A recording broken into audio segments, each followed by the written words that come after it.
Good afternoon, কেমন আছো সবাই? আশা করি তোমরা সবাই খুব ভালো আছো, সুস্থ আছো। আমরাও ভালো আছি, সুস্থ আছি। পুরী থেকে ঘুরে আসার পর একদিন রেস্ট নিয়েছি, তার পরের দিনের ভিডিও। কপালের অবস্থা দেখেছো? আরও দু একটা ভালোবেসে অ্যাড হয়ে গেছে। গরমকালে না ভীষণ ব্যথা করে, জানো তো। যাই হোক, আমাদের সঙ্গে সঙ্গে গোপুসোনাও আজকে ঘুম থেকে একটু লেটেই উঠেছে। অতনু বেরিয়েওছে একটু লেটে। আর দিদিকে আমি আজকে আসতে বারণ করে দিয়েছিলাম। আমরা পুরী থেকে ফিরেছি রবিবার দিন, সোমবার দিন দিদি এসছিল। এই ভিডিওটা মঙ্গলবার দিনের।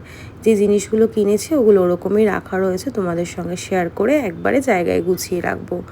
মামা এসে দিয়ে গেছে ম্যাগি, ডিম সেদ্ধ। মামাকে বলেছিলাম ডিম সেদ্ধ আনতে, কিন্তু মামা কী করেছে, এক্সট্রা আরও দুটো ডিম সেদ্ধ নিয়ে এসছে। ম্যাগিতে তো ডিম দিয়েইছে, আর এই গরমে বলো না, এত ডিম খাওয়া কি ভালো? এমনিতেই গরমকালে আমি ডিমটা অ্যাভয়েড করি। এনেছি আর কি করবো, ফেলে তো দিতে পারি না। আর ববুসোনাও বাড়িতে নেই যে ওকে দিয়ে দেবো, গরমে ওকে ডিম দেওয়াটাও ঠিক না। সেন্টিকে খেতে দিয়ে দিয়েছি, আমিও খেয়ে নিয়েছি। তারপর দেখো এত জামা কাপড়, এগুলো এখন ভাঁজ করতে হবে। কত কাজ, কোথাও ঘুরতে যেতে যেমন মজা, তারপর বাড়ি এসে না এত সাজা ভালো আর লাগে না। অতনদিকে দাদা বৌদি থেকে বিরিয়ানি অর্ডার করে দিয়েছে।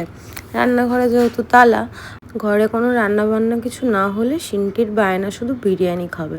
আগে আমি বায়না করতাম, এখন সত্যি কথা বলতে গরমে না আমার কিছুই যেন ভালো লাগে না। আর কপালটা দেখেছো কি অবস্থা, পুরো লাল হয়ে গেছে, হাত দেওয়া যাচ্ছে না, এত পরিমাণে ব্যথা। আজকে শরীরটা না একদম ভালো নেই। ঘুরে আসার পর থেকেই শরীরটা কেন জানি না ভালো নেই।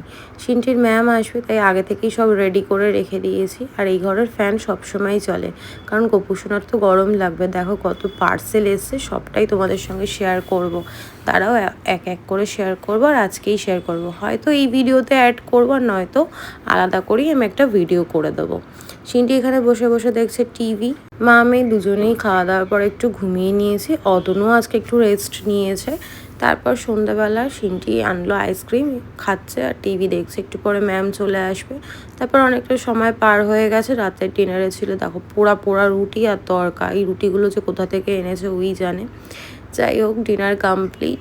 নিজেকে একটু দেখিয়ে নিলাম। আর অতনু নিয়ে এসছে আমাদের শ্যাম্পু কন্ডিশনারগুলো শেষ হয়ে গেছিলো। এটা সিনটির শ্যাম্পু, আমার কন্ডিশনার, শ্যাম্পু এগুলো সব শেষ হয়ে গেছিলো।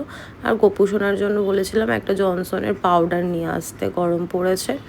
আর এই টুকটাক জিনিসগুলো নিয়ে এসছে। তারপর আর কি, আর ভালো লাগছিল না। আর এই ভিডিওতে না তোমাদের সঙ্গে আমি শেয়ার করতে পারিনি কি কি আমি এনেছি আর কি কি পার্সেল এসেছিলো। আলাদা করে আমি ভিডিও করেছি, তোমাদের সঙ্গে শেয়ার করব। সিনটির ম্যাম চলে যাওয়ার পর গোপুসোনাকে খেতে দিয়ে সিনটিই ঘুম পাড়িয়ে দেয়। তারপর বিছানাটা পরিষ্কার করলাম, আর ফ্যানটা বন্ধ করে এসিটা চালিয়ে দিয়েছি। গরম লাগবে বাচ্চাটার। ব্যাস আমার কাজ কমপ্লিট, এখন আর আমার কোনো কাজ নেই। অতনু ওর দোকানের কাজকর্ম করবে। সিনটি অলরেডি শুয়ে পড়েছে, আমিও এবার শুয়ে পড়বো।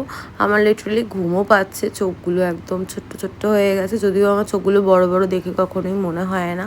তো সিনটি তোমাদেরকে গুড নাইট উইশ করে দিল। তোমরা ভালো থেকো, সুস্থ থেকো। ভিডিওটা কেমন লাগলো অবশ্যই কমেন্ট করে জানিও। আজকের মতো টাটা।